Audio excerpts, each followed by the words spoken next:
I think that you represent a lot of mothers out there that that have experienced what you've experienced, and thank God, thank God, you have, your son is still alive, Thank and God. I mean, thank God. I mean that, Yeah. at the end, I mean, and probably shouldn't be, based To be on. honest with you, I mean, yes, that's for today. Right, right. So let me do this. Let me jump in and let me ask you. So um what was it like dealing with an addict that was your son? What was that like? I'm just going to start there. Well, it was probably one of the scariest things I've ever had to deal with because, as most addicts do, he was very dishonest and he lied all the time. And he, he had overdoses. So I watched him be taken away in ambulances. So it's scary. Um,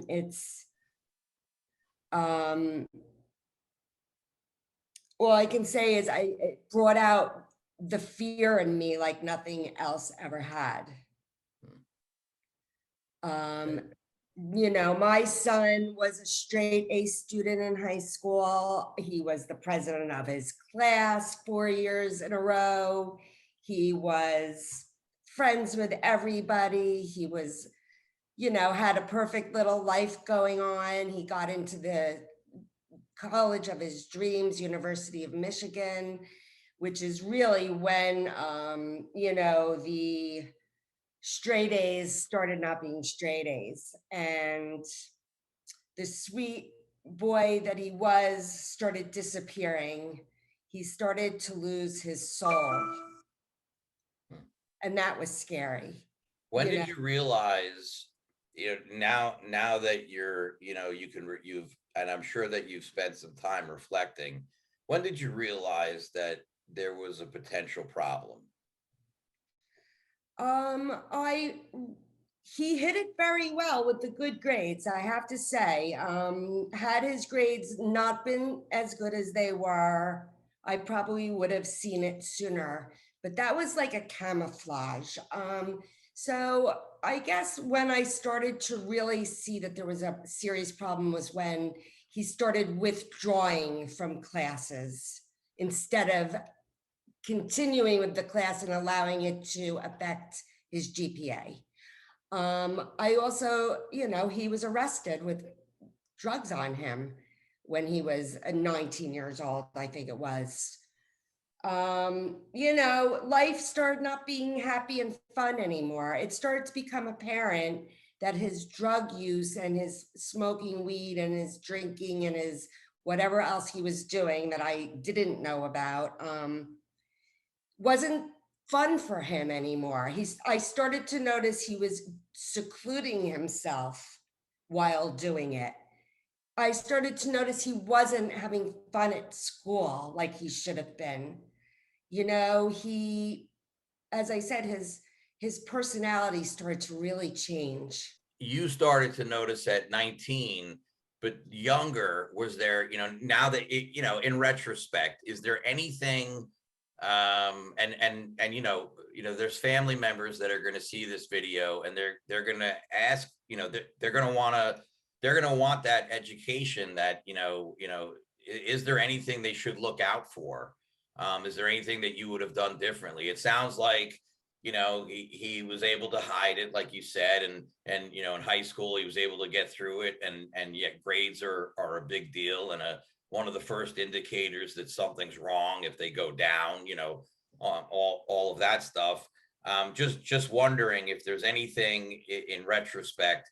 Yeah, he was this, or diagnosed with that, or there were some events that happened that I should have paid more attention to. Just, anything at all. Well, yes, he, even with all of his fantastic grades, he still felt in high school that he needed Adderall to compete, to get good, better grades. Right. So he started doing the doctor thing, going, talking me into he needed this, he needed it, not he just wanted it. And I didn't even realize then that the Adderall wasn't, I thought it was really just for, ADHD children or kids who wanted to study better. I didn't realize that it was so addictive. And he shared with me later in life, later in his sobriety, that it was, because it was recreational, that it was more than just for, studying. I just didn't know at the time. Yeah, so the doctor shopping, the going to doctors, I would say, um, so the question is, would I have done anything differently?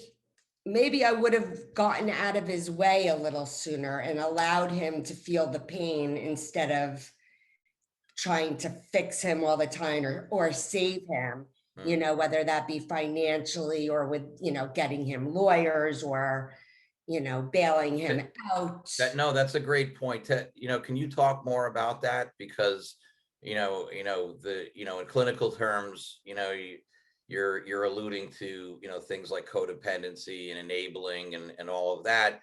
And you're sure, there's people that will understand that, but there's also individuals out there that, they just want to know, they don't care about the term, they care about the behavior, and what they're doing and what they're not doing. So when you say you'd get out of his way, here's what could be thought of. Well, what do you mean? Aren't you his parent? Shouldn't you get in his way so he doesn't get into trouble?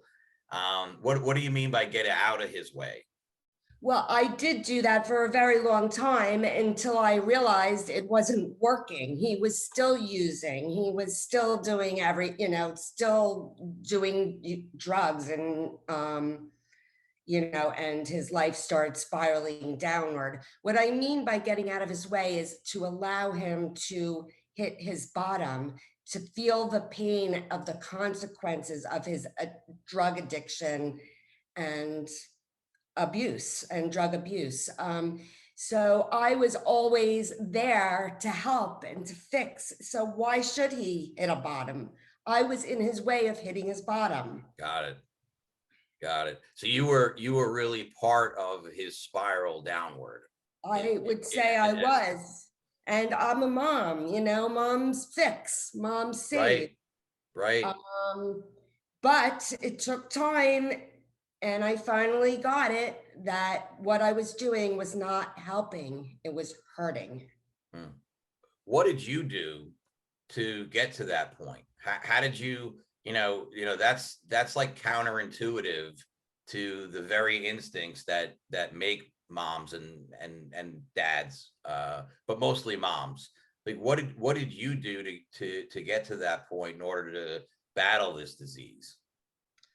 Well, after I had, for lack of a better word, enabled Jamie for as long as I did, I would get the advice from Al-Anon, which I've been in for 12 years now.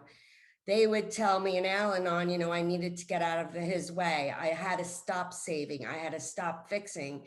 So, some of the advice I had gotten was, to throw him out of my house, Hmm. to let him be homeless. However, I couldn't do that. That wasn't in my nature. But what I did do was I found the cheapest, most disgusting inn on Route 46 in Totowa, New Jersey. And I put him in that inn, and he stayed there with no food that I cooked. And, who knows what was crawling around in that bed or on the floor. I don't know. It was really disgusting. Right. Slowly but surely, that was the beginning of my, not not enabling anymore. And how has that impacted you? You have you have another son, correct? Yes. And how did Jamie's experience impact your parenting with your other son? Well, my other son was about 8 years old when all of this started taking place, when I took Jamie out of school and put him in rehab for a long period of time, probably about 4 months or so, until he got kicked out he got caught smuggling drugs into the house. So they put him in a sober living home. But I'm sorry, what was the question again? So how did your parenting change at all Oh, with your son? I think I was definitely more strict with this one. I definitely did not allow parties in my house like I did with Jamie. Uh, when I did it with Jamie, I thought I was protecting him. Again, I was keeping him off of the street. I knew he would be partying somewhere, so I figured I'd be a safe house, which I did not do with the second child.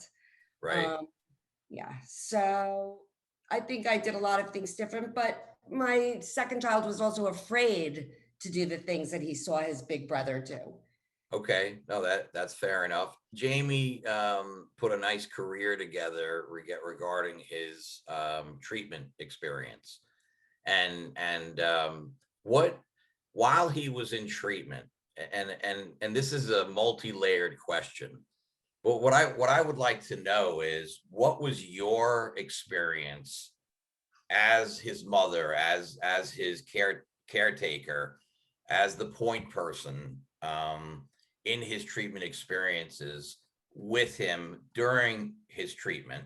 That's the first question. Then the second question, and please be as brutally honest as you wish to be, because it's important to me. What Mhm. was your opinion and experience with the particular rehab centers? And I will even follow up with why I'm asking you that question. But I'll tell you why. Because one of the things that I'm really honing in on is defining what rehab is. Because right now in the country, one of the problems in this industry is that rehab is not defined.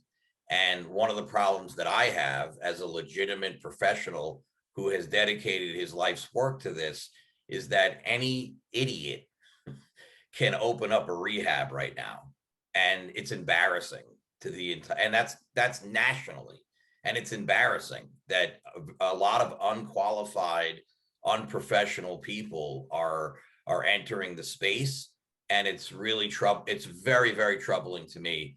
That's on another side, but I just wanted to know from your perspective as a parent, those two things. Number one is, what was your treatment experience with Jamie as he went through rehab? And then secondly, what was your experience with the different rehabs as a mother? And you know what they did or didn't do. So my experience with rehabs, the first one was only maybe a week or two, 2 weeks maybe, and then Jamie was all better. They let him out way too fast. Right. I found it's such a difficult question to answer. He was in 6 rehabs that I put him in, but a couple of them were very short. So the first one was maybe 2 weeks, the second one maybe a week. That was in Michigan when he was up at school. And then, so I think the insurance was extremely difficult to deal with. If they stopped paying, after 28 days, I felt my son needed much more than that. So it came out of our pocket and we paid for it. Um, Let me stop you for a second. We'll just take it one thing at a time. So the first couple of rehabs was like a week or two. yeah. Okay. And then the insurance companies were difficult. Why were they difficult? I mean, you have the benefit. Shouldn't they cover, if you have the benefit and you have decent insurance? Go ahead. They try to prove that you're son is not an addict. They don't understand the mental health piece of it. They don't understand that it is a brain disease, and it is a compulsion. And that is why if people could easily stop, they would. They don't want their lives spiraling out of control and being bad all the time. If they knew how to stop so simply, they simply would. But the truth is that it is a brain disease and it is a compulsion, and it's not so hard, not so easy to just stop. Therefore, I mean, 28 days is really nothing, in my opinion, to treat addiction. So your experience is that he's already, gone to a couple of different rehabs, these short stints, that he was cured early on. And then you're battling these insurance companies with, trying to prove that he should be there and they should cover it. And you're getting basically nowhere with them. Yes, Is that that is my correct. It okay? is very hard to get more than 28 days, and it's hard to get even 28 days. So then what other experiences did you have with, as Jamie's mom, what were some other experiences that you had as a result of him being in these rehabs? Uh,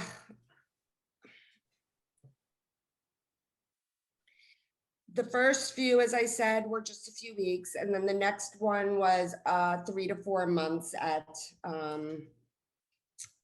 Destination Hope, which was a good experience because they had a fantastic family, a lot of family engagement, which was very important to me. I needed to know, or to feel anyway, that he was okay, that he was doing okay, that something positive may come out of it. And I Right. was praying, and I really thought something positive was going to come out of it. But now looking back, I think what it did do, even though he didn't get clean and sober that time, it did, I think, plant the seeds for future possibilities in his life. So, but again, I had to pay out of my pocket. I liked this particular rehab because of the, people use the term a family disease.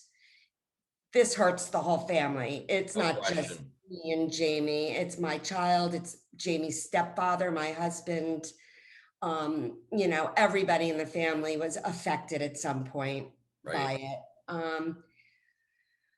Uh, I liked that they taught him how to be more responsible by, shopping, letting them do their own food shopping. They didn't just cater to his whims and his needs. They allowed him to become a responsible human being, not just a kid who's, like he thought, I'm just a kid in college and I can get away with all this, but no, he was unable to. Hmm. Um, um, And let me ask you this question. So I think you experienced 7 rehabs with him. Is that yes, right? that is right. Um, so you there was a couple of rehabs, the short stints. Destination Hope was the longer stint. What Mhm. was your relationship with the rehabs and the communication and the sort of what did they tell you? Did they help you? Did they hurt you in any ways? What was that like? Well, firstly, Jamie had to give them permission to talk to me Right. because he was over 18, which luckily he always did. He wanted me Right. involved. I will say that the 7th rehab was the one and only one that he got sober in, and that was the one and only one he put himself in. Right. Um, you know, he wanted it. Yeah. He Yeah. made it, he made it 4.5 years with severe drug addiction and relapse after relapse after relapse. But at the end of the day, the 7th one is the one that worked because that's when he really wanted it. if I'm watching this and you're telling me, I'm an insurance employee, right? I work for the bad guys. I work for an insurance company, or I'm a cynical parent, or whatever it is. Um, you said that the insurance companies are not paying because because it doesn't meet criteria, and get out. We're not paying it, and they don't understand it's a brain disease, it's this, it's that, and it really should be under healthcare, and it is a medical issue, and all this other stuff like cancer and diabetes and all. Mhm. Would you Yep, agree? Like, okay, I would then definitely. you're saying 7 rehabs, but the seventh one, he went in voluntarily, meaning he put himself in there and he got it. So if I'm sitting here, I'm going, well, there it is. That proves that it's a choice, and that if he just finally commits himself and makes it about willpower, and he's feeling enough pain, or whatever it is, he can do it. He doesn't he doesn't need to be in long-term rehab. He doesn't need medications and all this other stuff that the rehabs are selling. So what's the deal here? Which one is it? It's a mental health issue, and it needs to be dealt with as a mental health issue, not as people want to see addiction. They don't understand it as a disease, even though it is called a disease. They don't get that it is a mental condition, and not every mental condition is solved in just 28 days. My son actually took 7 rehabs in 5 years. And so would you say that even though he voluntarily, and by voluntarily, I mean, he went in, he went in, he'd have to get pushed in. Right, I didn't force him to go. Right, that yes, he was more motivated, but he could have relapsed just the same. I Yeah, mean, it could have happened, yes, as if it was the other six, that he went into. He absolutely. was just able to put it together, and maybe the 5 years or so of research that he did helped him get through that seventh one. Would that be accurate? I think he grew up, he got smarter, he realized that he was chasing the drugs all the time. He got sick and tired of being sick and tired, as we say, in Al-Anon. And he's smart, so he was successful in other ways, but he was very unsuccessful at basic life and relationships, Right. because it was ruining his brain function. I So don't know how else to say that. so let me ask you this. This is important. Um, People will want to know this. So you're an educated mom.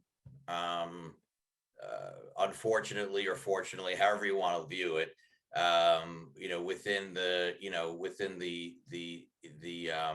discussion of the disease of addiction and mental illness, you know that people that are addicted relapse, Mhm. and that people put a lot of good time together and they relapse anyway.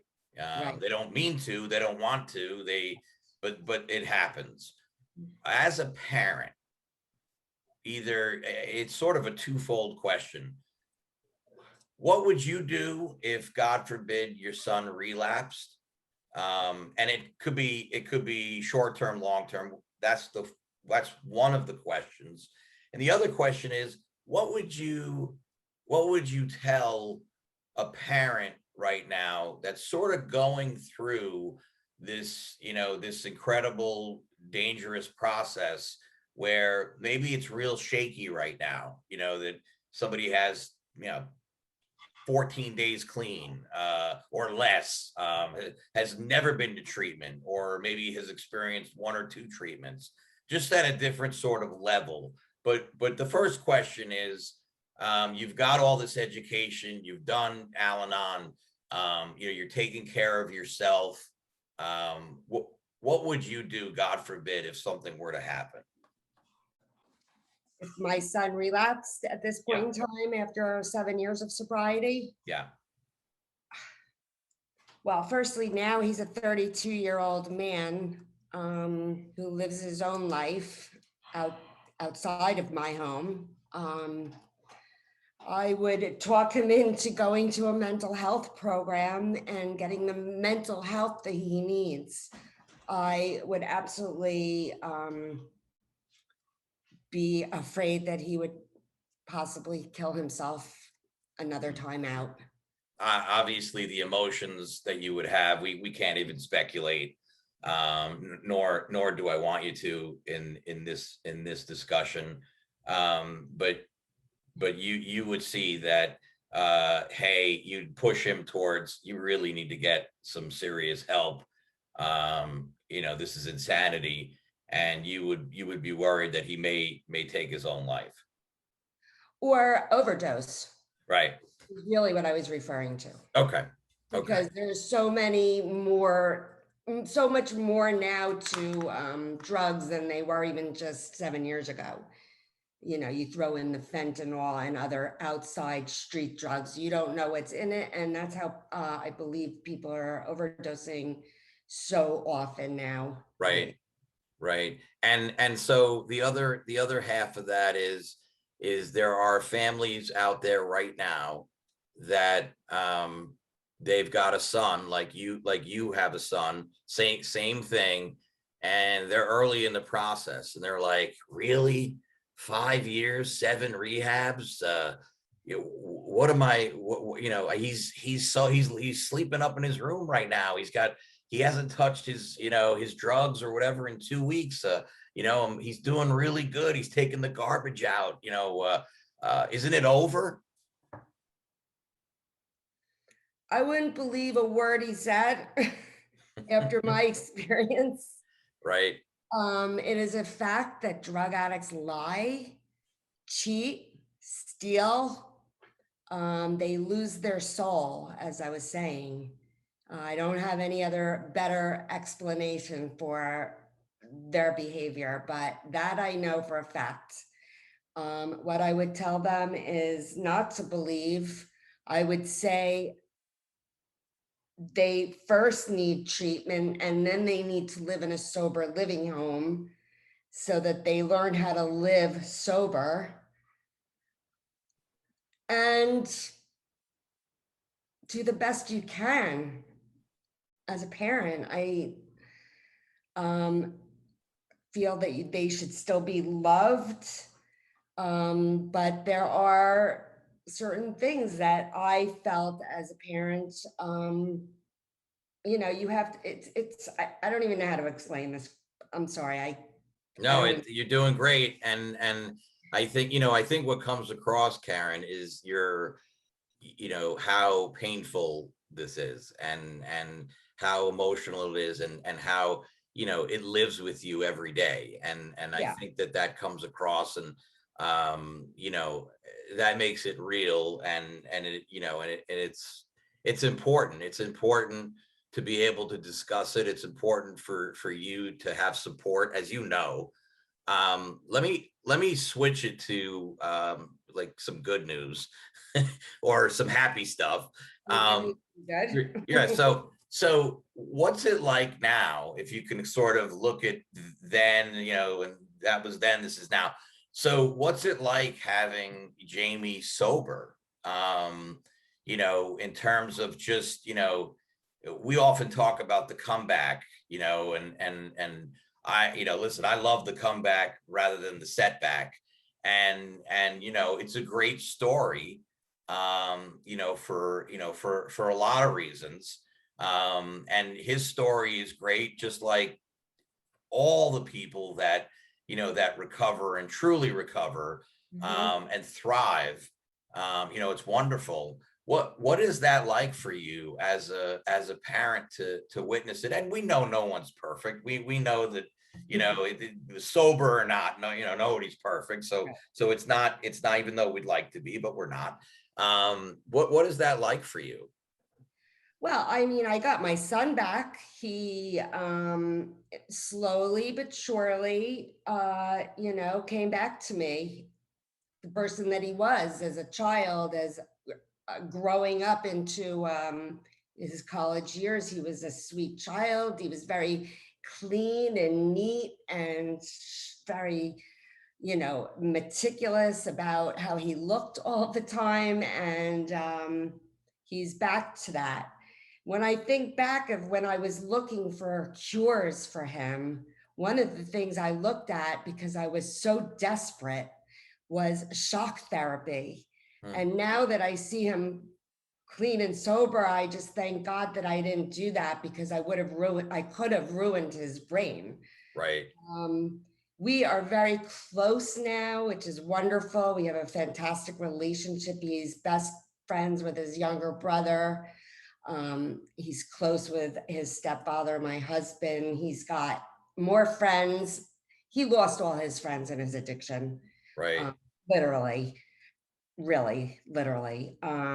He has so many friends now from all different places, from all different groups, he has his camp friends, he has his high school friends, he has his, when he actually, after he did manage to finish from the University of Michigan, only one semester late. I don't know how he managed that, but he, he ended up working in a bank for a while, and then he ended up deciding it was time to go to graduate school. So he applied to a few schools, and he was accepted into Cornell and Duke for his MBA, and which was unbelievable. But the essays that you have to write, he wrote about his story with addiction. hmm. But believe it or not, both of those schools soaked it up and they wanted him. And he went, and, he's moving on with his life. It's a beautiful thing. What can I say? It's a miracle. And it's just one day at a time, because I never know what tomorrow brings. And I was curious about that. So, I mean, it's a great story, and I love hearing those success stories because they're few and far between, as you know. Um, so so does it live with you? Does the past live with you though? It Is does. it like, just like sort of, lingering? And I know maybe it's not every day, but is it like, just out there? It's not every day. It's definitely with inside me for sure, because of what I went through with him. It was so scary and horrible. Um, yeah, it will never be gone. I always say, because I still do go to Al Anon meetings because I love the program. Um, I always say that it'll just never be gone. Like it's just always going to be with me. Right, right. I mean, it really sounds like it's been an incredible journey, for you and your family. Um, what I'd like to do at some point is interview you again. I think a couple of different ways. I'd like to have other moms on the show. Um, the variety of where they're at. Maybe their son or daughter is in active addiction, maybe they're early on in treatment. Just to sort of, discuss, what could be done, what should be done, how they can behave. And then also I'd really love to hear from your husband, and your other son, because it is a family disease, and it's also a family solution. Just so you know, as a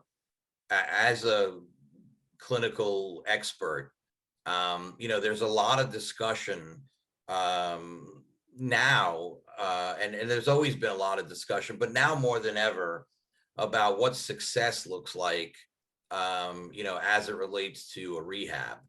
And one of the things that people are not talking about enough is the fact that a success really stems from the addict's extended family, their family. And what I mean by that, and what I always honed in on is, well, there's like a really good chance that the identified patient is not going to do well.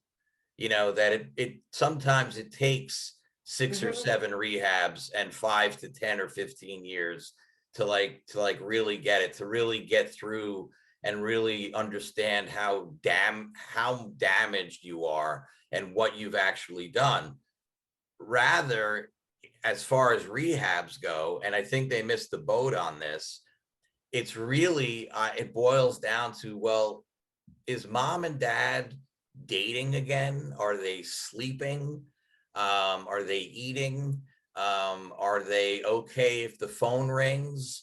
Are the siblings okay? Are they thriving? Or is it all about the identified patient? And to me, if a rehab can assist the family in that way, whether or not the identified patient is A, successful in that treatment episode, right? Maybe they stay, maybe they don't. B, that when they leave, they relapse like right away.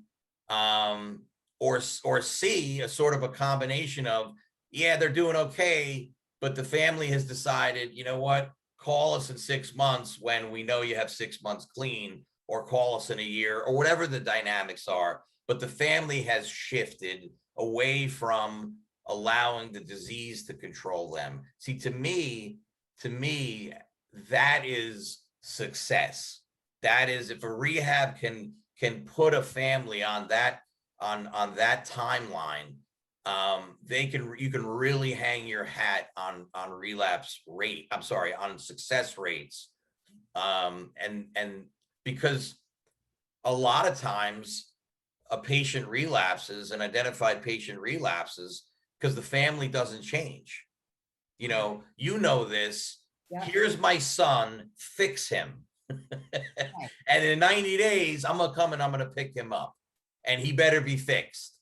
And what? Everybody comes from a family, and I almost would love to have the families in rehab and not the patient. I learned a lot in rehab. And right, and do it that way. But what do you think about what I'm saying? Is there relevance to it? Does that make sense? That Yes. Jamie ruined our lives.